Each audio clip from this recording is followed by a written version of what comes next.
Hello Jharkhand, welcome to learners grade education. कैसा चल रहा है प्रिपरेशन भाई? झारखंड सिविल 2022 का आज पुनः से पेपर 1 को मैं डिस्कस करने जा रहा हूं और आज का हमारा टॉपिक रहेगा हिंदी भाषा ज्ञान का। आप लोगों को अच्छे से पता है पेपर 1 क्वालिफाइंग पेपर है। ओके, 30% मार्क्स लाने हैं। यह वीडियो का पार्ट नंबर 6 रहने वाला है। बाकी सारे पोर्शंस आप लोग जाकर रिवाइज कर लीजिएगा, प्लेलिस्ट में जाकर देख लीजिएगा आप लोग के लिए कितना सारा मैं लुक्रेटिव चीज़ें प्रोवाइड करा रहा हूँ। पेपर 1 और पेपर 3 का बहुत हद तक आपको मैं यहाँ से प्रिपरेशन करा रहा हूँ। बाकी झारखंड जीके का टाइमिंग के लिए एक मैं वहाँ पे जो कम्युनिटी टैब होता है वहाँ पे आप लोग एक तरह से कह सकते हैं कि वोटिंग कराया था, तो उसमें जाकर आप लोग वोट जरूर कर दीजिएगा, ठीक है। बाकी आगे बढ़ने से पहले चैनल को सब्सक्राइब कर दीजिएगा, वीडियो को लाइक करके अपना जो फीडबैक है कमेंट बॉक्स में जरूर पोस्ट कीजिएगा, ठीक है। That is very important for me, okay. और यहाँ से जाकर टेलीग्राम ज्वाइन कर लीजिएगा, वहाँ पे डेली क्विज चल रहा है, तो जाके उसका लाभ आप लोग उठा सकते हैं। तो बाकी शुरू करते हैं पार्ट नंबर 6। प्लेलिस्ट में जाके एक बार विजिट कीजिए आप, ठीक है। जाके विजिट कीजिएगा और देखिएगा आप लोग के एग्जाम के लिए अकॉर्डिंगली जो है से आपका सिलेबस वाइज आपके लिए इंपॉर्टेंट चीज़ें हैं या नहीं है। तो फर्स्ट यहाँ से क्वेश्चन आता है, निम्नलिखित वाक्य में से शब्द और पद का चयन करके सही विकल्प का चयन करना है। समझ गए? शब्द और पद का चयन करना है, बात समझिएगा ध्यान से। वर्ड आपका सेंटेंस है, लड़के यमुना के किनारे नहा रहे हैं, यही आपका एक सेंटेंस है यानी वाक्य है। इसमें से शब्द और पद को चयन करना है, ठीक है। थोड़ा हिंदी और इंग्लिश मिक्स चलेगा, ठीक है, उतना टेंशन लेकर नहीं चलना है, ठीक है। हिंदी इंग्लिश बहुत ज़्यादा कन्फ्यूजन नहीं होना चाहिए, तो दिक्कत हो जाएगा, ओके। तो चलिए देखते हैं। सबसे पहले आखिर समझते हैं, आप लोग अक्षर सुना होगा आप लोगों के। अक्षर क्या होता है? अक्षर जो होता है से वह वे ध्वनियाँ, ठीक है, जिसको हम लोग और भी खंडित या टुकड़ा नहीं कर सकते, उसको हम लोग वर्ण या अक्षर कहते हैं, ठीक है। और अक्षरों के सार्थक समूह को शब्द कहते हैं, आप लोग को पता है ना। तो ध्यान दीजिएगा, अक्षरों के सार्थक समूह को शब्द कहते हैं। तो जब सार्थक जो समूह होता है उसको शब्द कहा जाता है। यही शब्द का जब वाक्य में प्रयोग किया जाता है तो पद कहलाता है। क्या कहलाता है? वाक्य में जब आप इसका प्रयोग कर दीजिएगा तो पद कहलाएगा। तो यहाँ से समझ लीजिएगा, एक तरह से जो लड़का एक मूल शब्द है, लड़का मूल शब्द है, और इस वाक्य में प्रयोग करने के बाद जो है से यह लड़के बन गया है। बात समझ में आ गया? तो मूल शब्द जो है से आपका लड़का था, वो जो कि लड़के बन गया है। तो यह एक आपका पद हो गया। क्या हो गया? पद हो गया। और यमुना आपका शब्द है। क्या है? यमुना शब्द है। तो यह पद हो गया, शब्द हो गया। पहले आपसे शब्द पूछा है तो शब्द यमुना है, और आफ्टर दैट पद पूछा है तो पद हो गया लड़के, ठीक है। तो आंसर आपका डी चला गया। समझ गए ना कैसे बोला? अगर कोई अक्षरों के सार्थक समूह को शब्द कहते हैं और उसी शब्द का प्रयोग जब हम लोग किसी वाक्य में करते हैं तो उसको पद कहा जाता है। तो लड़का मूल शब्द है और सेंटेंस में आकर यह लड़के बन गया है, तो यहाँ से पद हो गया, और यमुना एक तरह का शब्द है, तो पद और शब्द हो गया। जैसे गंगा भारत की सबसे लंबी नदी है, गंगा भारत की सबसे लंबी नदी है, तो गंगा यहाँ क्या है? गंगा यहाँ पे पद है और भारत एक तरह का शब्द है। आई होप कि समझ में आ चुका होगा। शब्द और पद में कन्फ्यूजन नहीं होना चाहिए। नेक्स्ट क्वेश्चन आता है, दीपिका सेब खा रही है, तो बताना है आपको कि इसमें जो है से कैसी क्रिया है। तो इसमें सकर्मक क्रिया है। क्या है? सकर्मक क्रिया है। हिंदी में स का मतलब होता है एक साथ, और के सा मतलब साथ होता है, और संस्कृत में च का मतलब साथ होता है। तमेव माता च पिता तमेव पढ़े हैं ना, तो च मतलब होता है साथ में, और हिंदी में स होता है, ठीक है। क्या होता है? हिंदी का स मतलब होता है साथ। तो सकर्मक मतलब होता है जिसका कर्म साथ में हो। क्या हो? कर्म साथ में हो। तो इसमें दीपिका सेब खा रही है, तो इसमें जो है से खाने का जो है से काम में खा रही है, तो क्या खा रही है? तो सेब खा रही है, ठीक है। तो इसका कर्म है, ठीक है, तो समझ गए। तो यहाँ पे आपका हो गया क्या? यहाँ पे आपका हो गया सकर्मक क्रिया। थोड़ा सा आप लोग के जो कन्फ्यूजन है सकर्मक क्रिया अकर्मक क्रिया, थोड़ा सा मैं बताता हूँ। नहीं, सबसे पहले बताता हूँ ना कि कर्ता क्रिया और कर्म को कैसे पहचाने। बात समझिए, वाक्य में जो काम करता है, थोड़ा सा ध्यान सुनिएगा, वाक्य में जो काम करता है उसको कर्ता कहते हैं। कर्ता मतलब करने वाला, तो जो काम करता है उसको कर्ता कहते हैं। तो इसमें काम करने का काम कौन कर रही है? दीपिका, ठीक है। क्या कर रही है? दीपिका जो है, झारखंड की दीपिका कुमार याद है ना, तीरंदाज, वही है। तो दीपिका जो है से क्या कर रही है? सेब खा रही है। तो काम करने का काम कौन कर रहा है? दीपिका। तो दीपिका क्या हो गया? सब्जेक्ट हो गया, कर्ता हो गया। अब जो है से क्रिया कैसे पहचाने? जो कोई एक ऐसा वर्ड जो है से जिसे किसी काम का करना या होना पाया जाए उसको क्रिया कहते हैं। जैसे कि खाना पीना, दौड़ना, खेलना, कूदना, पढ़ना, रोना, गाना, हंसना, ठीक है। बहुत सारे ऐसे जो जितने सारे फंक्शन होते हैं वो सारे क्या हैं? सारे आपके क्रिया के अंतर्गत आते हैं, ओके। उसके बाद आता है कर्म का बारी, ठीक है। कर्म क्या होता है? देखिए, कर्म को पहचानने के लिए आप लोग दो चीज यूज कीजिएगा। क्रिया में क्या और कहाँ, क्या और कहाँ लगाकर प्रश्न कीजिएगा। अगर आपका उत्तर मिल जाता है तो समझ जाइएगा कि वह जो है से कर्म है, और अगर नहीं मिलेगा आंसर तब जो है से आपका समझ जाइएगा कि उसमें कर्म है ही नहीं। बात समझ में आ गया? जैसे वह कहाँ रहता है, तो वह दिल्ली में रहता है, तो वह आंसर क्या मिला? दिल्ली। तो दिल्ली इसका कर्म है, ठीक है। और इसमें क्वेश्चन कीजिए, वह क्या खा रही है, तो वह जो है सेब खा रही है, आंसर मिला ना। इसका मतलब जो जो आंसर मिलता है वही आपका कर्म होता है। बात समझ में आ गया? तो क्या और कहाँ कर्म निकालने के लिए यानी कि ऑब्जेक्ट निकालने के लिए हम लोग जो है से इस ट्रिक का यूज करते हैं। समझ में आ गया? अच्छे से समझ लीजिएगा किस में कर्म है किस में कर्म नहीं है। तो इसमें आप लोग देख सकते हैं कर्म था इसलिए सकर्मक हो गया। अब थोड़ा सा चारों को डिस्कस कर लेते हैं, सकर्मक, अकर्मक, द्विकर्मक और परिणार्थक क्रिया, चारों को अच्छा से डिस्कस कर लेता हूँ। आंसर आपका सकर्मक क्रिया हो गया, इसमें कर्म है क्योंकि क्या लगाने पर, क्रिया में क्या लगा प्रश्न कीजिएगा तो आंसर अगर मिल जाता है सकर्मक क्रिया, आंसर नहीं मिलता है ठीक है तो आपका आंसर क्या हो जाएगा, आपका हो जाएगा कि अकर्म क्रिया हो जाएगा। ठीक है, तो अब कहाँ किसका आंसर मिलेगा, जब कोई प्लेस होगा ना तो वहाँ पे जो वह कहाँ रहता है, ठीक है तो रहेगा कि वह दिल्ली रहता है।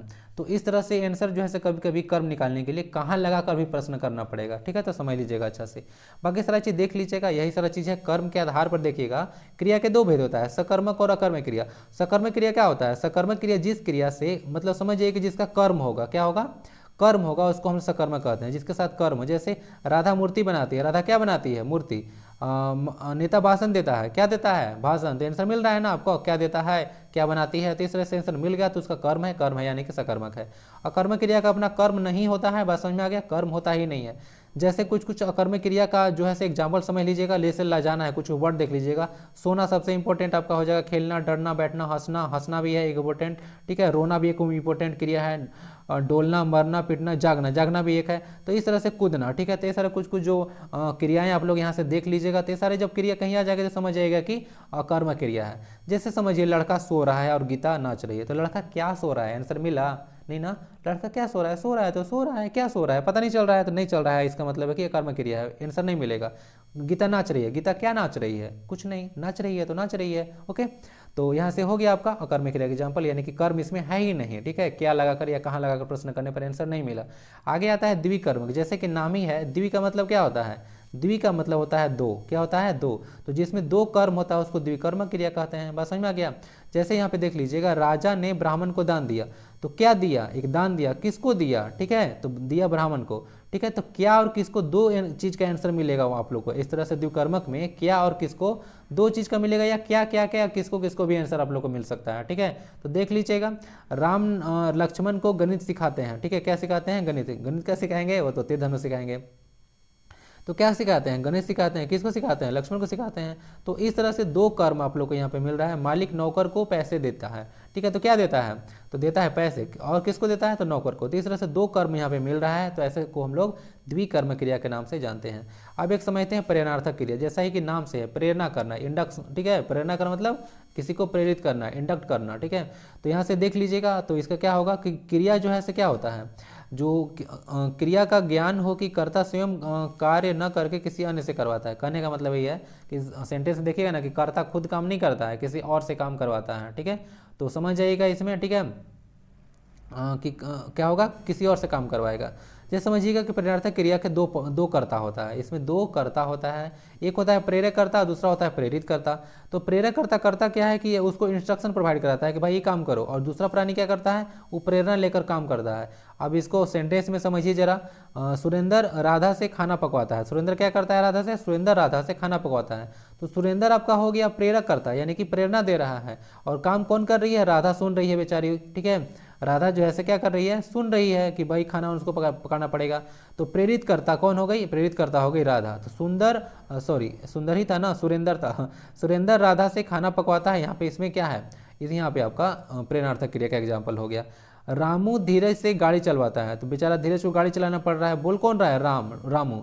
तो रामू हो गया आपका, क्या हो गया, प्रेरक करता, और प्रेरित कौन है, यहाँ से धीरज हो गया, क्योंकि वह प्रेरित हो रहा है रामू से। ठीक है, और इस तरह के अगर प्रेरणार्थक क्रिया होगा ना तो कुछ कुछ ऐसे वर्ड मिलेगा, चलवाता है, पढ़वाता है, लिखवाता है, ठीक है, बोलवाता है, इस तरह का सेंटेंस में आप लोग को मिलेगा। ठीक है, समझ गए। तो इस तरह से देखिएगा तो समझ जाएगा कि आपको प्रेरणार्थक क्रिया का यूज किया है। तो समझ गए ना, सकर्मक, अकर्मक, द्विकर्मक, सारा चीज समझ गए ना, प्रेरणार्थक वगैरह। तो आंसर आपका सकर्मक हो गया। दीपिका क्या खा रही है, आंसर मिल गया सेब, तो इसका कर्म है, तो सकर्मक क्रिया हो गया। आंसर नहीं मिलता तो अकर्मक हो जाता। और बाकी सारा मैं डिस्कस कर ही दिया, तो कन्फ्यूजन जरा सा भी अगर फिर भी है तो बताइए। नेक्स्ट क्वेश्चन को मूव करते हैं। माली पौधों को पानी दे रहा है, इसमें बताइए कौन सा आपका जो है से क्रिया है। तो देखिए माली क्या दे रहा है, पानी दे रहा है, किसको दे रहा है, पौधों को दे रहा है। तो यहाँ पे दो कर्म आ गया ना, तो दो कर्म आ गया तो द्विकर्म हो गया। आई होप के समझ में अच्छे से आ गया होगा। ठीक है, लास्ट स्लाइड में डिस्कस किया ना। प्रधानमंत्री नरेंद्र मोदी का कहना है कि देश स्वच्छ तो हम स्वच्छ। तो बताइए कि इसमें किस तरह का वाक्य है। तो इसमें मिश्र वाक्य है, बार बार जो है से क्या है, मिश्र वाक्य है। जैसे बार बार वर्ड आ रहा है, जैसे कि की है, कुछ कुछ हम लोग बहुत सारा वर्ड देखेंगे, जैसे कि यहाँ पे समझिए थोड़ा सा। जैसे कि आपस में की जो इंपॉर्टेंट है, की जो बहुत फ्रिक्वेंटली होता है, क्योंकि, जितना, उतना, जैसा, वैसा, जब, तब, जहाँ, वहाँ, जिधर, उधर, यद्यपि, यदि, अगर, तो ये सब वो वर्ड आप लोग देखिएगा तो वहाँ पे समझ जाइए कि मिश्र वाक्य होता है। और सबसे अच्छा से पहचानने वाला तो पहचान इसका यही है कि इसमें दो चीज़ होता है, एक प्रिंसिपल क्लाउज होता है, एक सबऑर्डिनेट क्लाउज होता है। टेंशन मतलब ये बता रहा हूँ। प्रिंसिपल का मतलब होता है मुख्य उपवाक्य और इसका मतलब होता है आश्रित उपवाक्य। तो एक मुख्य उपवाक्य होगा, एक आश्रित उपवाक्य होगा, तो समझ जाइएगा कि क्या होगा, वहाँ पे आपका मिश्र वाक्य होगा। बात समझ में आ गया, वहाँ पे मिश्र वाक्य होगा। जो आश्रित उपवाक्य होता है उसका बिना जो है से मुख्य उपवाक्य के बिना उसका मीनिंग निकलता ही नहीं है। जैसे राहुल ने दुकान खरीदी जो उसके मामा के, तो जो उसके मामा के थे, यहाँ देखिएगा आश्रित उपवाक्य है, किसके लिए, राहुल ने दुकान खरीदी उसके लिए। दैट सिंपल, समझ गए। तो जो उसके मामा के थे, तो इस तरह का वर्ड जो देख रहे हैं ये आश्रित है, राहुल ने जो दुकान खरीदी, तो यहाँ से एक आश्रित उपवाक्य हो गया और एक हो गया मुख्य उपवाक्य। तो इस तरह का कॉम्बिनेशन आश्रित उपवाक्य और मुख्य उपवाक्य कॉम्बिनेशन होगा, वो आपका मिश्र वाक्य का एग्जाम्पल आ जाएगा। वह कौन सा व्यक्ति है जिसने नरेंद्र मोदी का नाम न सुना हो। तो जिसने नरेंद्र मोदी का नाम सुना हो वह कौन सा व्यक्ति है, बताइए। तो इस तरह से सेंटेंस देख रहा होगा कि वह, जिसने वगैरह, यदि, तो इस तरह का सेंटेंस देखेंगे कि यदि आप मेहनत करोगे तो परीक्षा में पास हो जाओगे। तो इस तरह से सेंटेंस जो है आपका मिश्र वाक्य के अंतर्गत आता है। समझा दिया सारे अच्छे से, देख लीजिएगा आश्रित उपवाक्य और मुख्य उपवाक्य। नेक्स्ट क्वेश्चन को रिमूव करते हैं, ठीक है ना। तो आपका आंसर समझ में आ गया था ना। अच्छे अंक प्राप्त न करने के कारण मुझे दिल्ली विश्वविद्यालय में दाखिला न मिला, इसको संयुक्त वाक्य में कन्वर्ट करना है। ऐसे मुझे अंक न प्राप्त करने के कारण मुझे दिल्ली विश्वविद्यालय में दाखिला न मिला, ये एक सरल वाक्य का एग्जाम्पल है। क्या है सरल, सरल वाक्य क्या होता है वो भी आपको आ जाएगा अभी कुछ देर में। फॉर द टाइम बिंग आपको जो है इसको संयुक्त वाक्य में कन्वर्ट करना है। तो संयुक्त में करने के लिए थोड़ा सा समझ लीजिएगा, थोड़ा पहले समझ ही लीजिए। देखिए संयुक्त वाक्य में क्या होता है कि दो या दो से अधिक उपवाक्य शामिल होता है और सभी उपवाक्य प्रधान होता है। कहने का मतलब होता है कि इसमें देखिएगा ना कि दो या दो से अधिक सरल उपवाक्य जनरली रहेगा। ओके, क्या रहेगा, सरल उपवाक्य रहेगा और उसका सरल उपवाक्य का अपना जो अलग अलग जो खंड है, ठीक है, अलग अलग जो उपवाक्य है उसका अपना अलग अलग मीनिंग हो जाएगा। तो उसको हम लोग संयुक्त वाक्य कहते हैं। बात समझ में आइएगा। संयुक्त वाक्य में कुछ कुछ देखिएगा, जो दो वर्ड आप देखिएगा, जो उपवाक्य होगा और से, फिर से, या से, अथवा से, किंतु, परंतु, इसीलिए, तथा, तो, नहीं, किंतु वगैरह इस तरह वर्ड से आपको जुड़ा हुआ मिलेगा। बात समझ में आ गया। जैसे राम ने परीक्षा में बहुत मेहनत की किंतु सफल नहीं हो पाया।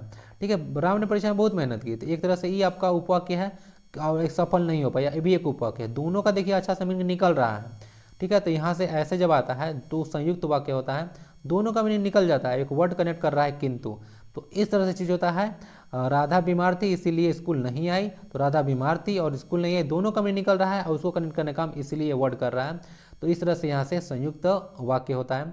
राधा को चोट लगी और वह रोने लगी, तो और यहाँ से कनेक्ट करने का काम किया, वह रोने लगी और राधा को चोट लगी, दोनों का मीनिंग निकल रहा है, दोनों उपवाक्य का। तो इस तरह से जहाँ वाक्य होता है उसको हम लोग संयुक्त वाक्य कहते हैं। और यहाँ से आपका आंसर क्या हो जाएगा, देख लीजिएगा।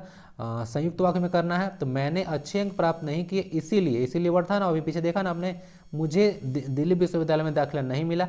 ऐसा भी देखिएगा तो मैंने अच्छे अंक प्राप्त नहीं किए, इसका मीनिंग निकल रहा है, और मुझे दिल्ली विश्वविद्यालय में दाखिला नहीं मिला, इसका मीनिंग निकल रहा है। अब इसको कनेक्ट का काम कर रहा है इसीलिए। तो यही आपका जो है संयुक्त उपवाक्य का सही एग्जाम्पल होगा। तो ऑप्शन नंबर आपका ए चला जाएगा। बाकी समझ में आ चुका होगा। जैसे ही बादल घिरे वर्षा होने लगी, तो जैसे ही, तैसे ही, वैसे ही, ऐसे अगर वर्ड आता है तो पहले तो ये मिश्र वाक्य है, इसको सरल वाक्य में करना है। ठीक है, तो मिश्र वाक्य जो होता है, ठीक है, समझ गए ना, जैसे, तैसे, वैसे वगैरह सब बताया था ना अभी, तो सब देख लीजिएगा। वैसे वो सब वर्ड होता है, जैसे ही, वैसे ही, ऐसे वर्ड आएगा तो, ठीक है, ज्यों ही त्यों ही वगैरह आएगा तो भी वहाँ पे मिश्र वाक्य होता है। इसको सरल में कन्वर्ट करना है तो आइए थोड़ा सरल वाक्य को समझ लेते हैं। ठीक है, सरल वाक्य में देखिएगा एक ही कर्ता होगा, ठीक है, मतलब एक ही क्रिया होगा, एक ही कर्ता होता है और उनका जो है उद्देश्य यानी कि सब्जेक्ट भी एक ही होता है। ठीक है, सॉरी गलती बोल रहा हूँ यहाँ से, या सब्जेक्ट भी एक ही होता है। क्या होता है, सब्जेक्ट भी आपका एक ही होता है, एक ही उद्देश्य होता है, एक ही कर्ता क्रिया वगैरह होता है। बस समझ में आ गया। तो यहाँ से देख लीजिए, मेरी माता खाना पका रही है, एक सरल वाक्य का एग्जाम्पल है, सरल है, एकदम सरल है, कोई दिक्कत नहीं है। एक सब्जेक्ट होगा, एक वर्ब होगा और एक ही उद्देश्य उन लोग का रहता है। तो मोहन थैला लेकर चला गया, तो मोहन कहाँ क्या लेकर चला गया, थैला लेकर चला गया। तो एक तरह का सरल उपवाक्य है, ठीक है, एक कर्ता है, ठीक है, एक ही क्रिया है और एक ही विधेय उद्देश्य है। तो यहाँ से अगर जैसे ही बादल घिरे वर्षा होने लगी, इसको सरल में कन्वर्ट कीजिएगा तो क्या होगा, बादल घिरते ही वर्षा होने लगी, यह है आपका सही जो है से सरल वाक्य में कन्वर्ट हो जाएगा। तो वाक्य रूपांतरण दिया जा सकता है आपको, ठीक है, तो इसको समझ लीजिएगा अच्छा से। अब आई होप कि आज जो है से मैं सारा सरल वाक्य, मिश्र वाक्य और संयुक्त वाक्य है से सारा से अच्छा से समझा दिया आपको। फिर भी समझ में नहीं आता है भाई तो कमेंट बॉक्स ओपन है, बताइएगा।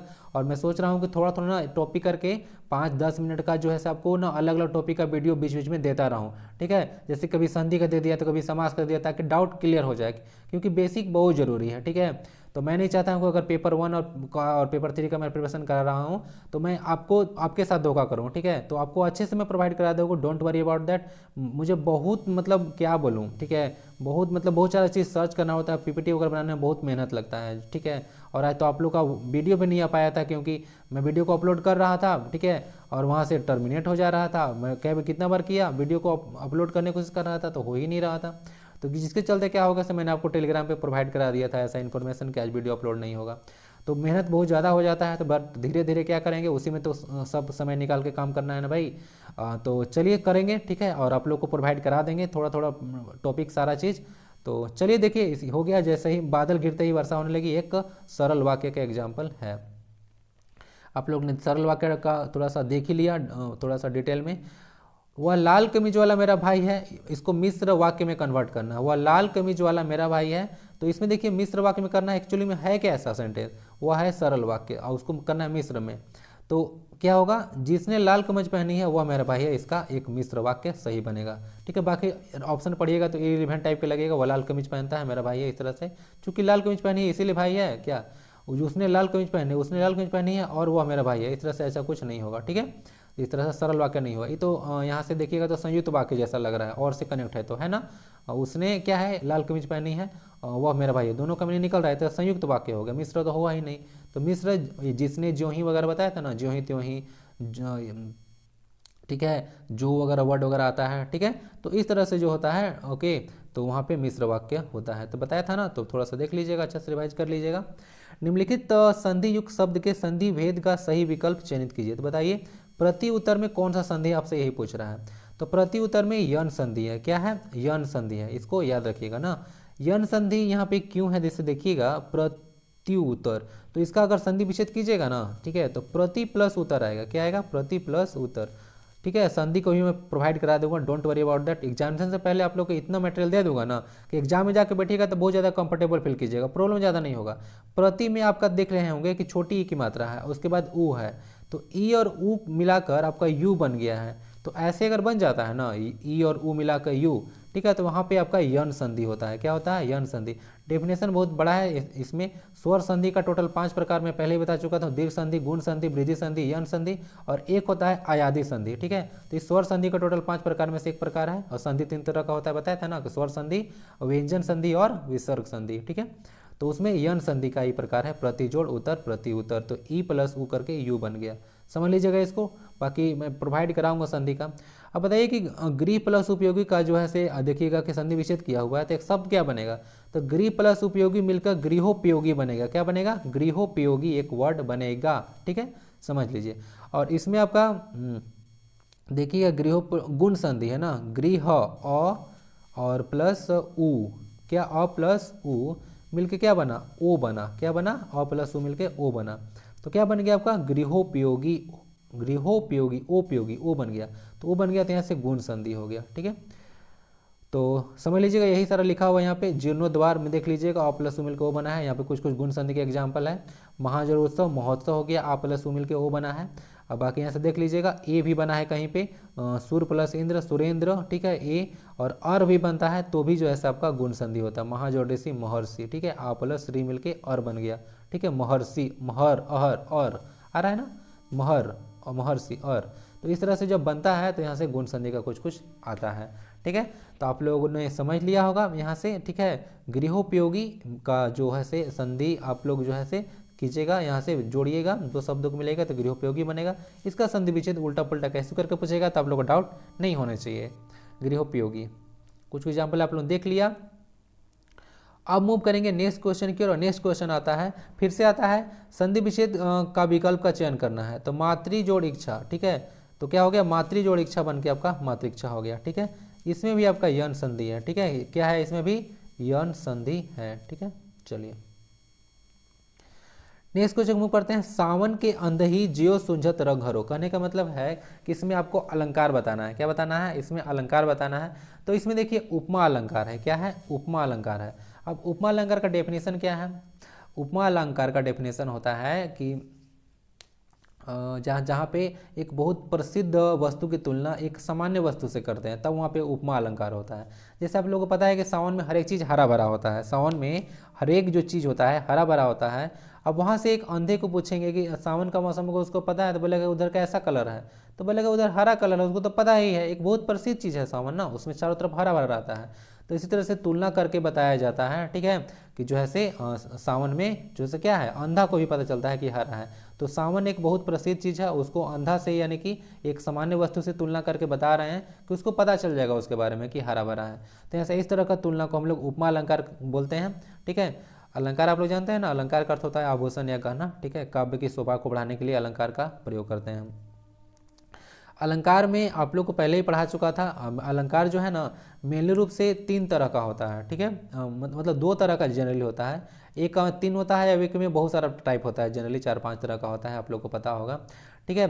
एक तरह से बताइएगा, एक श्लेष अलंकार होता है, ठीक है, एक श्लेष आप लोग देख लिया, एक अनुप्रास होता है, और एक होता है आपका श्लेष श्लेष अनुप्रास और यमक।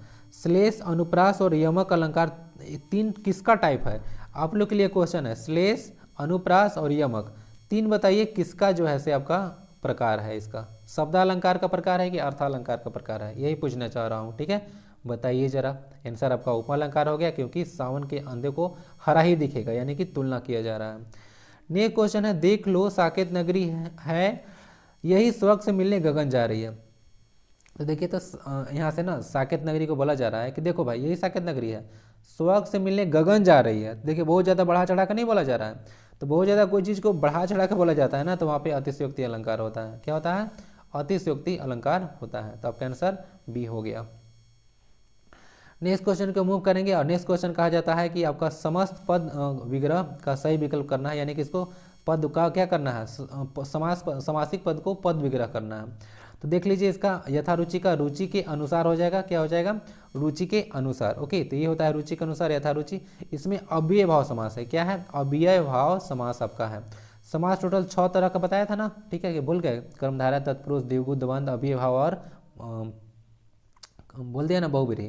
तो ये सारा चीज होता है, 6 तरह का समास होता है, तो इसको देख लीजिएगा। अव्यय भाव जिसका पहला पद क्या हो, अव्यय हो, अव्यय मतलब जिसका ऐसे शब्द जिसका किसी भी लिंग वचन काल में परिवर्तन नहीं होता है। यथारुचि हो गया, यथाशक्ति हो गया, प्रतिदिन हो गया, प्रतिमास हो गया, ठीक है। तो इस तरह चीज जो होते हैं उसमें क्या होता है, इस तरह के चीजों में अव्यय भाव समास होता है, ठीक है। नेक्स्ट क्वेश्चन देखते हैं, चोरी करके तुमने ऐसा कार्य किया है कि तुम्हें डैश चाहिए। तो इसमें शब्द क्या डालेगा, चुल्लू पर पानी में डूब मरना चाहिए, ठीक है, यानी कि शर्म से तुम्हारा सर झुक जाना चाहिए भाई, ये चुल्लू पर पानी में डूब मरना चाहिए का यही होता है। तो यहाँ देखिए, चुल्लू पर पानी में मतलब ऐसा काम करो, तुमने ऐसा काम कि तुम्हें क्या करना चाहिए, बाग बाग होना चाहिए, इसलिए नहीं लगेगा क्योंकि चोरी करना एक अच्छा काम नहीं है। तो इसके लिए बैड मीनिंग वाला ही हम लोग मुहावरा देंगे, ठीक है, बैड मीनिंग वाला ही। तो चोरी करने के लिए चुल्लू भर पानी में डूब मारना ही सही जाएगा, ठीक है। तो जो चोरी करता है उसको चुल्लू भर पानी में डूब मारना चाहिए। मैं तो बोलूँगा कि चुल्लू भर गंदा पानी में डूब मारना चाहिए जो चोरी करता है, ठीक है। तो यहाँ से चोरी करने वाला जो प्राणी है उसको क्या करना चाहिए, चुल्लू पानी में डूब मारना चाहिए। तो ये इसमें डालिएगा तो इसका सही मीनिंग आ जाएगा। नेक्स्ट क्वेश्चन फिर है कि सूरज को दीपक दिखाना। तो सूरज को दीपक दिखाना जो मुहावरा है उसका अर्थ क्या होगा, तो उसका अर्थ होता है बहुत प्रसिद्ध व्यक्ति की थोड़ी सी प्रशंसा करना। सूरज को क्या दीपक दिखाइएगा भाई, उसका सरफेस का टेम्परेचर 6000 डिग्री सेल्सियस होता है। तो जाइए दिखाइए, ठीक है। आदित्य L1 तो भेज ही रहे हैं आप लोग। तो क्या हो गया आपका आंसर, आपका आंसर हो गया ए, ठीक है, बहुत प्रसिद्ध व्यक्ति की थोड़ी बहुत प्रशंसा करना। नेक्स्ट क्वेश्चन आपका आता है, हिंग लगे ना फिटकरी रंग भी चोखा हो, ठीक है। यहाँ से देखिए बड़ा इंटरेस्टिंग चीज़ है, हिंग लगे ना फिटकरी रंग भी चोखा है। इसका मतलब होता है ना तो कुछ पैसा लग रहा है ना मेहनत लग रहा है, लेकिन फिर भी आपको लाभ मिल रहा है, ठीक है। हिंग का अंग्रेजी पता है आपको, फिटकरी का कि नहीं पता है चलिए थोड़ा बता देता हूँ, इसको बोलते हैं ऐसा फोएटिडा, हींग को ऐसा फोएटिडा बोलते हैं, फोएटिडा, ठीक है। और हम लोग फिटकरी को एलम बोलते हैं ना। चलिए थोड़ा सा नॉलेज याद रखिएगा, एलम बताया था ना, K2SO4 से स्टार्ट हुआ था, K2SO4, तो याद कीजिएगा उसको, भूलना नहीं है। इसका फार्मूला मैं बताया था 24H2O, तो अभी तो यहाँ डिस्कस नहीं करूँगा, थोड़ा सा बता दिया। तो बिना पैसे लगाए लाभ प्राप्त करें, इसका मीनिंग हो गया हिंग लगे ना फिटकरी। फिटकरी का उपयोग जानते हैं ना, थोड़ा सा पानी वगैरह को साफ करते हैं। आपको बताना है कि इसमें कि कौन सही वाक्य है, तो आप कुशलता सहित बैठे। देखिए तो का मतलब ही होता है कुशलता के साथ, तो फिर से सहित लगाना वर्ड गलत है, तो ये गलत हो गया, इनसे कोई नहीं होगा। सकुशल बैठे यानी कि कुशलता के साथ बैठे, यही सही सेंटेंस है, ठीक है। का मतलब ही होता है के साथ, तो फिर से सहित वर्ड लगाना जरूरत नहीं है। यहाँ फलों का ताज़ा जूस मिलता है, एक सही सेंटेंस है, बाकी सारे सेंटेंस गलत है। क्यों? क्योंकि जूस जो है एक तरह का नाउन है और उसको क्वालिफाई कर रहा है एक एडजेक्टिव, तो सही प्रयोग आपका यही जाएगा। देख लीजिएगा, सारा चीज़ तो यहाँ देखने को मिलेगा, बट ग्रामेटिकली यही सेंटेंस आपको सही मिलेगा। यहाँ फलों का ताज़ा जूस मिलता है, ठीक है, फलों का ताज़ा जूस मिलता है, तो जूस के पहले ताज़ा आना चाहिए, ठीक है, जूस के पहले ताज़ा आना चाहिए, ठीक है। चलिए तो आपका यही आंसर हो गया आपका बी नंबर। नेक्स्ट क्वेश्चन को रिमूव करते हैं, महत्वपूर्ण शब्द का समास विग्रह क्या होगा। तो महत्वपूर्ण क्या होगा, महत्व में पूर्ण, महत्व में पूर्ण हो गया, तो यहाँ पे तत्पुरुष समास हो जाता है। क्या हो जाता है? तत्पुरुष समास हो जाएगा। यहाँ पे आपको देखने को महत्वपूर्ण में तत्पुरुष समास में उत्तर पद प्रधान होता है ना, उत्तर पद प्रधान होता है। जैसे हम लोग महत्वपूर्ण की बात कर रहे हैं, ठीक है, क्या कर रहे हैं, महत्वपूर्ण की बात कर रहे हैं कि महत्व में पूर्ण है, संपूर्ण है, ठीक है, जिसे शरणागत हो गया, ठीक है, इस तरह से तत्पुरुष समास होता है। तो महत्वपूर्ण को महत्व में पूर्ण होता है, ठीक है। तत्पुरुष का समास के टोटल 6 प्रकार होते हैं। टाइम मैनेजमेंट के लिए उपयुक्त मतलब बताया था ना, प्रॉपर वर्ड क्या है, समय प्रबंधन होगा। इसका आंसर क्या होगा, समय प्रबंधन, यानी कि टाइम मैनेजमेंट को हम लोग समय प्रबंधन कहते हैं, इसको याद रखिएगा।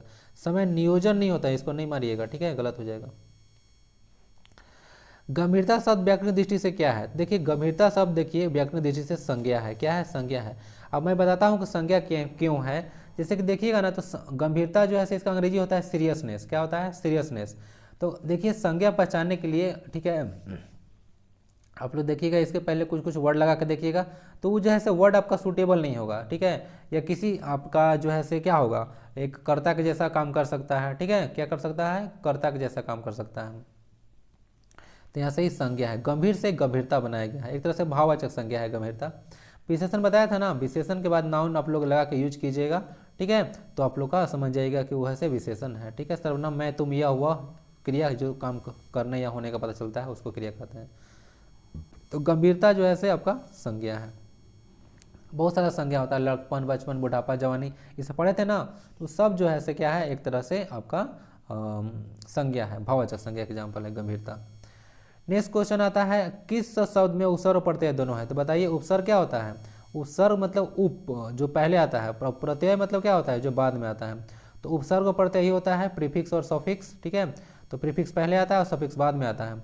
तो बताइए तो इसमें जो आवासीय वर्ड है, क्या है, आवासीय जो वर्ड है उसमें उपसर्ग और प्रत्यय दोनों है। समझाता हूँ, देखिए उसमें उपसर्ग है आ, और इसमें प्रत्यय हो जाएगा आवासीय, ई हो जाएगा प्रत्यय, और इसमें मूल शब्द आपका आवास, मूल शब्द आपका वास है। तो मूल शब्द आपका वास हो गया, प्रत्यय उपसर्ग इसमें लगा हुआ है आपका आ, और प्रत्यय लगा है ई, तो क्या बन गया, आवासीय, ठीक है। बड़ी ये लगेगा ना, सॉरी, बड़ी ये लगेगा क्योंकि यहाँ पे बड़ी की मात्रा है, तो यहाँ पे बड़ी ये लगेगा, ठीक है। तो ऐसे इसमें बन गया, तो इसमें उपसर्ग और प्रत्यय आवासीय में दोनों था। नेक्स्ट क्वेश्चन से फिर से आ गया, भारतीय शब्द क्या है। तो भारतीय शब्द जो है से आपका एक विशेषण है। अब भारतीय शब्द को संज्ञा का मत चले जाइएगा, क्योंकि देखिए इसके बाद अगर कोई जैसे संज्ञा पद डालिएगा तो इसका मीनिंग निकल जाएगा। जैसे गंभीरता के बाद अगर आदमी डालिएगा तो क्या मीनिंग निकल रहा था उसका, नहीं, तो इसका मतलब वो जो है से मीनिंग जिसका नहीं निकलेगा वो विशेषण नहीं होगा। गंभीर आदमी रहता तो हो जाता, ठीक है, गंभीरता आदमी कुछ नहीं, मीनिंग नहीं निकलता है वहाँ पे, वहाँ की बात कर रहा हूँ, अभी की बात नहीं, ठीक है। लेकिन भारतीय सेना, भारतीय लोग, भारतीय नदी, इसके बाद कोई संज्ञा डाल रहे हैं तो इसका मीनिंग निकल जा रहा है, इसका मतलब संज्ञा को क्वालिफाई कर रहा है, यानी कि विशेषता बतला रहा है। तो जो विशेषता बताता है वो विशेषण होता है। तो भारतीय शब्द जो है से एक विशेषण है जो किसी नाउन को क्वालिफाई कर सकता है, ठीक है, लेकिन नाउन किसी क्वालिफाई नहीं कर सकता है, उसके बारे में एक्स्ट्रा इन्फॉर्मेशन नहीं बता सकता है। लेकिन भारतीय शब्द किसके बारे में बता सकता है कि भारतीय लोग हैं, भारतीय नदी है, ठीक है, भारतीय सेना है, इंडियन आर्मी, तो उस तरह से क्या हो गया, उस तरह से यहाँ पे भारतीय शब्द एक विशेषण हो गया, ठीक है। नेक्स्ट क्वेश्चन, किस शब्द में उपसर्ग और प्रत्यय दोनों है? पुनः क्वेश्चन आ गया। उपसर्ग पता है, बताया था ना, उपसर्ग जो पहले लगता है और प्रत्यय बाद में लगता है। तो इसमें प्रचलित जो है से क्या है आपका, प्रचलित जो है से उस पर उपसर्ग और प्रत्यय दोनों है। जैसे देखिएगा, प्र उपसर्ग है, चल इसमें मूल शब्द है और उसमें प्रचलित इत जो प्रत्यय लगा हुआ है, क्या लगा हुआ है, प्र उपसर्ग है और इत प्रत्यय है और चल इसका मूल शब्द है। तो इस तरह से प्रचलित वर्ड बना है, प्र प्लस चल प्लस इत, प्रचलित।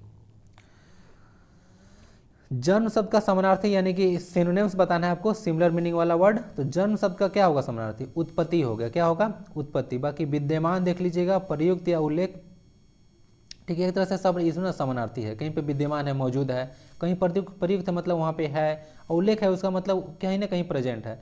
तो इस तरह से विद्यमान, उल्लेख और प्रयुक्त तीनों का मतलब लगभग एक जैसा होता है, कहीं पे उल्लेख किया हुआ, कहीं पे मौजूद, प्रयुक्त, ठीक है। बाकी उत्पत्ति मतलब समझते हैं ना, जन्म होता है, तो इसका समानार्थी हो गया।